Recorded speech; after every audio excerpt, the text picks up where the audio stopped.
Okay? That's not the word that I was thinking of, but it almost makes the question awkward, or awkward sounding.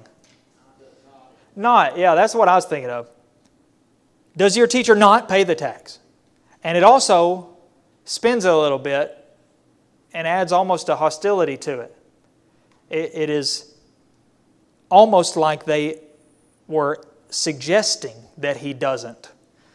Not so much a genuine inquiry, but implying that he doesn't. Does your teacher not pay the tax? Seems to me that indicates that they were assuming that he hadn't and that he didn't. It was also probably no coincidence that they showed up around this time for this reason. It was natural that they would show up at this time to get the money, because they would have known, obviously, for however they knew, they did, that Jesus had not been there to pay it. But while it's natural that they would come there, we can't help but think that they had some motivation in trying to get Jesus again. They're trying to cast him in a negative light, to trap him, involve him in some breach of the law of a very well-known obligation. Or else maybe they were just curious in a hostile way, wanting to know, hey, does he pay the tax or not? Does he not pay the tax? Peter, on the other hand, was very quick to answer in the affirmative, yes, I think, the unspoken part. Yeah. About teacher. They didn't ask, why didn't you pay your tax? Yeah. It was strictly an accusation against the teacher. Yeah, Peter was, a small fish, so to speak. They weren't concerned with him. They didn't need to pin Peter down, as a breaker of the law or whatever. They were just concerned about Jesus, his teacher. So, yeah, the fact that Jesus said, give it to them for me and for yourself, would imply that he hadn't paid this tax either. And yet they didn't even ask. They weren't even concerned about that. I think that also shows their hostility and their ulterior motive here. They weren't there just to get the 2 drachma from him. They were there hoping to, get him in trouble as well. Create some drama. Jesus had shown himself already to have some, from their perspective, strange and different views of the Jewish observances. Why don't your disciples wash their hands? Why don't your disciples fast? Why don't you fast and your disciples fast like we do and like the Pharisees do? And other things like that. Jesus showed he didn't have much respect for those things. He didn't observe them. He wasn't concerned with them. They were not in the law. They were simply the traditions of men. So in this case, even though it was part of the law, they wanted to know maybe, what's he think about this? Has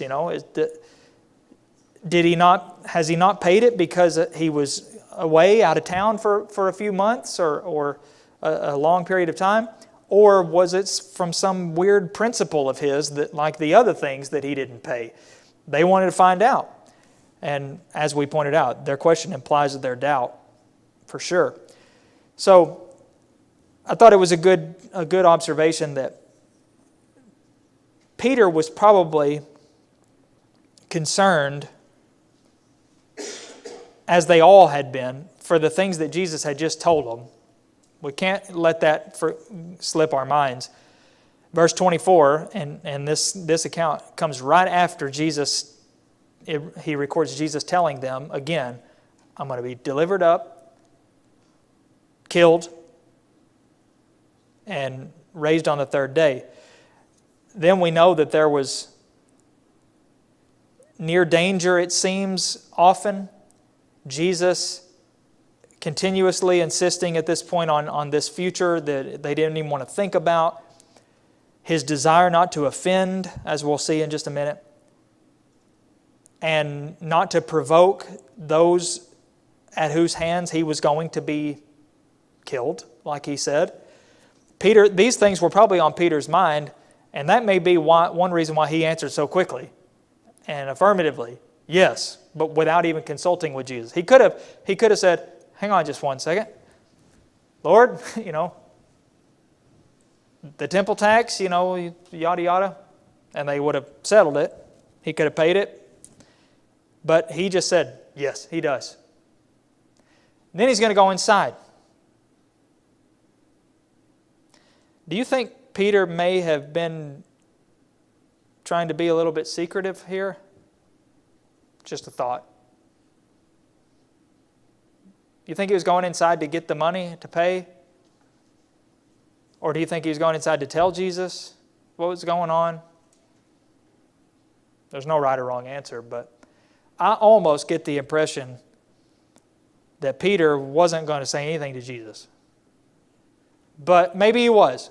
At any rate, Jesus revealed that he already knew everything that was going on. He knew what they had just talked about. He knew it all. He knew everything that was happening. And the text says that when he went inside, Jesus, the ESV says, and I think most English versions are similar, Jesus spoke to him first. But it has been suggested that word, that Greek word,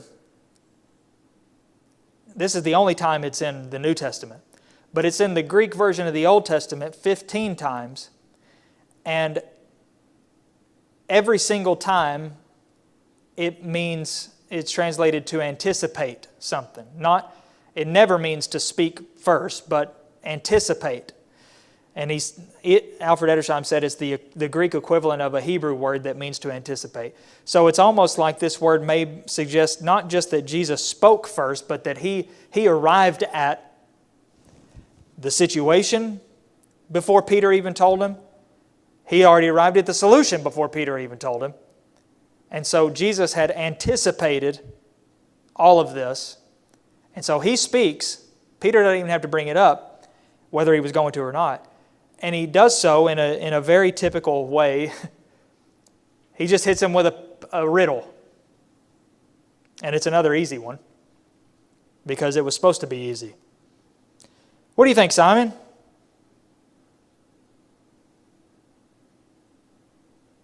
Do kings of the earth take toll from their sons or from others?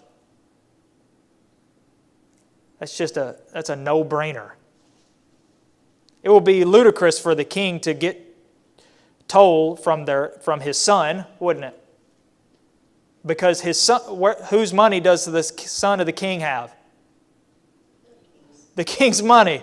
So he doesn't take tax from himself. So it's like, here's the tax, I'll take it right here, and I'll just put it right here in this pocket. I'll take it from one pocket into the other one. It doesn't even make sense. So Peter knew the answer. He said, they get it from others. So then Jesus says, well, then the sons are free, right? That's the implication. Well, what does that have to do with anything? Has Jesus lost his mind? What does this have to do with anything? You tell me, what's his point? Jesus is the Son of the King. Okay. Jesus, the sons are exempt from, the son of a king is exempt from the king's taxes and tolls. And in the same way, Jesus is exempt from the temple tax, because the temple is whose house? The house of Jehovah, the house of God, and Jesus is God, we know. It's his father, I guess in this sense, it would be his father's house. He's not obligated to pay. Now, it does seem like only natural that, and maybe implied in Peter's answer, that Jesus had in the past, in previous times, did pay the temple tax. But things had changed a little bit, at least a little bit, if not a lot, by this time. He had now declared in less clear terms as well as pretty straightforward terms that he is the Son of God at this point in his ministry. If he just paid the temple tax with no explanation, that might cause some confusion or apprehension, misunderstanding. But at the same time, if he didn't pay it, that would also, if he didn't pay it without explanation, that would also create some maybe difficulty, as he suggests. And so he's telling Peter, notice he's not saying this to the collectors. He's just saying it to Peter. He's telling Peter, I'm not obligated to pay this temple tribute. Now, what difference does that make? Because it's been said that around the Passover time every year is when this temple tax was usually paid. How many more of those is Jesus going to see? Maybe one. I haven't looked at the chronology, so I'm not sure if we're already past the last one, but I'm thinking none. So it's not going to matter anyway. But he's telling Peter, I am not under obligation to pay this tax. However, I'm going to anyway. Why? Okay. He says, not to give offense to them.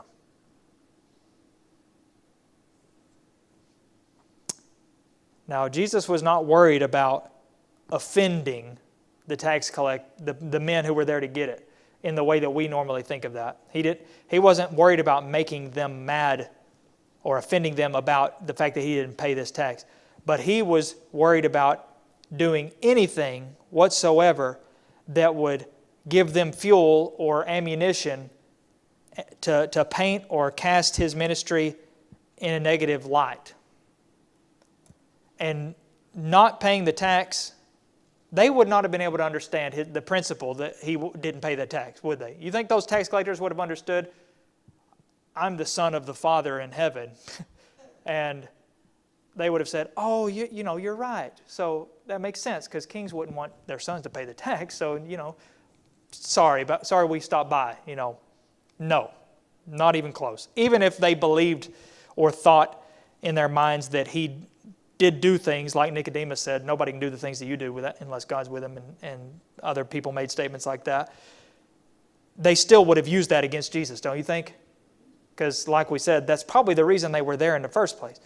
Now, Jesus, as he always did, is going to masterfully and perfectly do what should be done, the right thing. Not to offend them, not to give occasion for them to use this against me, which Peter probably understood, because that's probably one of the reasons why he answered so quickly, yes, he does pay. Even though he hasn't paid yet, he does pay the temple tax. And I think he was picking his battles. Sometimes it's not worth it. Sometimes more harm can come from being right than just giving in. Sometimes it's best to give in. And it may be that you have to pick your battles. it may be that he didn't see this as something that would have had the outcome that was worthy of going through it all. Or maybe it was the timing. This is not the time for this to happen, to unfold. So he's just going to let this one go by. But he does does give a moral lesson here, some spiritual instruction, if you will. But if you think about it, what Jesus has done is very similar to what Paul talked about in 1 Corinthians 9. If you remember, Paul, he specifically and intentionally refused to be supported by the church, but he did his secular job to support himself. Why did he do that? Because the Corinthians were poor and couldn't support him? Why did he say he did it? You remember? Okay, he didn't want to be a burden. And part of that was, I didn't want to do anything in addition to that, that would give, let me see exactly how he words it here, to put an obstacle in the way of the gospel of Christ. I didn't want to do anything that would put an obstacle there. And then later, further down, he says, my reward is that in my preaching, I may present the gospel free of charge so as not to make full use of my right in the gospel. So he says, I have a right for you to pay me. But I withheld that from myself so as to not put any obstacles in the way. So he says, I deprived myself of my God-given right for the sake of you and the gospel. So Jesus is doing a similar thing here. I have the right to not pay this tax as the Son of the Father, but I'm going to pay it. At least in this situation.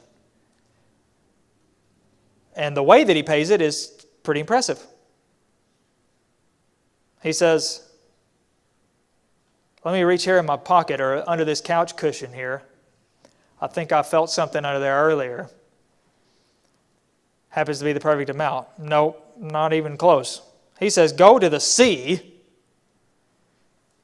and cast a hook out there, and the first fish that takes a hold of that hook, open its mouth, and you're going to find a shekel in there. What's a fish doing eating a shekel? I don't know. Did he eat the shekel? Or did the shekel magically appear, miraculously appear when he got the fish? I don't know. What I do know is Jesus had a reason to do this. And I dare say it was not because this shows how poor he was and how poor the disciples were. They couldn't even afford the tax. So they had to get it miraculously out of the fish's mouth in the sea. I don't think there's any support for that idea. But I may not know why he did it, but I'm impressed. That's pretty impressive. It's unique as well. It's not a miracle. It's an unusual miracle, to say the least. For one thing, it's the only miracle in which Jesus himself, in any way whatsoever, benefited.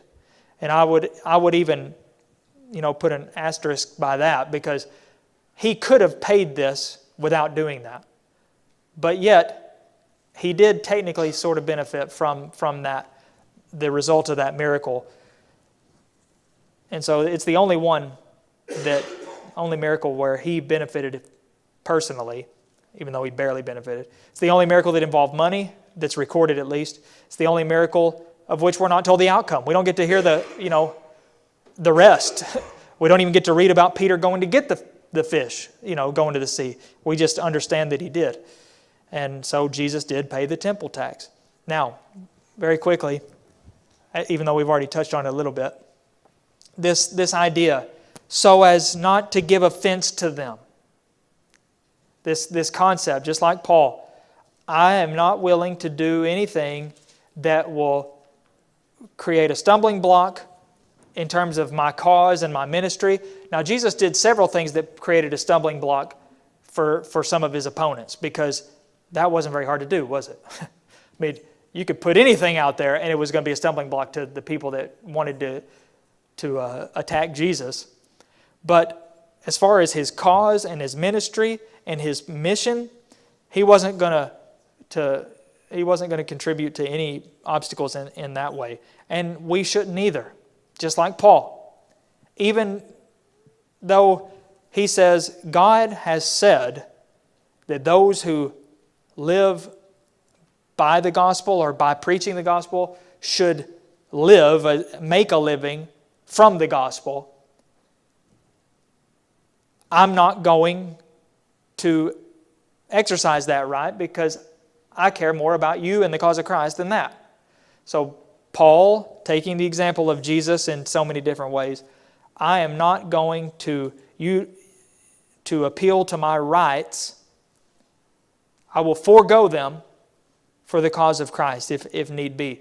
If you remember, the same apostle, 1 Corinthians 8 and Romans 14, said, I'm not going to do anything that'll make my brother stumble. So I have the right. I understand that eating meat that may have been involved in an idol temple somewhere, I buy it at the marketplace because even though it came from there and I eat it, doesn't mean anything because that meat can't be turned into anything else but meat. I mean, it's the same no matter where it came from. However, if by doing so I will in some way be causing my brother to stumble, I'm not going to ever touch meat again. So it's that same principle. I have the right and understanding, the knowledge that that meat is totally fine to eat, spiritually speaking, morally speaking, but not everybody has that understanding, and I don't want to cause my brother to stumble or sin in anything that I do, so I'm willing to forego what my rights, what I perceive to be my rights, or what I know to be my rights, if it's going to cause some sort of stumbling block or temptation for my brother. Jesus lived that same kind of thinking, always thinking about somebody else. So being right isn't always the most important thing. Even though you're right in a situation, that doesn't mean it's the most important thing. Yeah, it's not. Now, in some things it is, you know. Sometimes it is. It's time to go to war, but sometimes you have to Yeah. and that shows he had great wisdom because he knew when to execute and when to be quiet. Yeah, that's the challenge. That's the skill that he had perfectly, was always knowing which one to do. You know, when to be firm and when to back off. And again, if he was not the Son of God, then he would have paid the tax without question because he would have been obligated to do so. But since he wasn't obligated, that's where the choice, he could have made his case to these men. Don't you think Jesus wanted those men that were there to collect that tax, that he was the Son of God? Don't you think that he wanted them to know that and to believe that? So this was a prime opportunity for him to make that case. Listen, guys, I haven't paid it. I've been out of town, but I'm still not going to pay it now that I'm here, because in case you didn't know, I'm the Son of God. Remember, he had already said on one occasion, I am the bread that has come down from heaven and things like that, and a lot of people stumble over that. He could have made a strong case, this is why I'm not paying the tax. Whether you believe it or not, this is the truth. But instead, he said none of that. He just paid the tax. He paid it in a very strange way, admittedly, but he paid the tax, and that was the end of it. He denied himself to keep the peace, as was said, to not give offense. So, back to our starting question then. Is there ever a time when your personal rights are more important than doing what is right? No. My personal rights are never more important than doing whatever is right. Right is always more important than rights. And that's the power of 1 Corinthians 8 and Romans 14, is those verses are talking about matters of opinion and things that you have a right to do. There's nothing wrong with doing this thing, except that there could be something wrong with doing the thing that there's nothing wrong doing, depending on what might be the result of doing that thing. There are other circumstances to consider besides, do I have the right and liberty to do this? It may not be right, even if you have the right to do it. Even if it's not sinful. Something that's not sinful can become sinful, depending on the circumstances. Like I said, as Americans, we have a plethora of liberties and rights. But what we should ask is, will God be glorified in doing this? Because that should be our goal. Our primary job is to glorify God. 2 Corinthians 5, 9 and 10 says, so whether we are at home or away, we make it our aim to please Him. For we must all appear before the judgment seat of Christ, so that each one may receive what is due for what he has done in the body, whether good or evil. So our aim in all things is to please God. If what I'm going to do is not going to please God, even if I have the right to do it, if by doing it I'm going to displease God because of a domino effect or some effect it has, byproduct or a side effect, then I shouldn't do it, even if I have the right. I should choose my brother, unity, the cause of Christ, God's glory over everything involving myself, my rights, my liberties, my desires, what have you. All right. Thank you very much.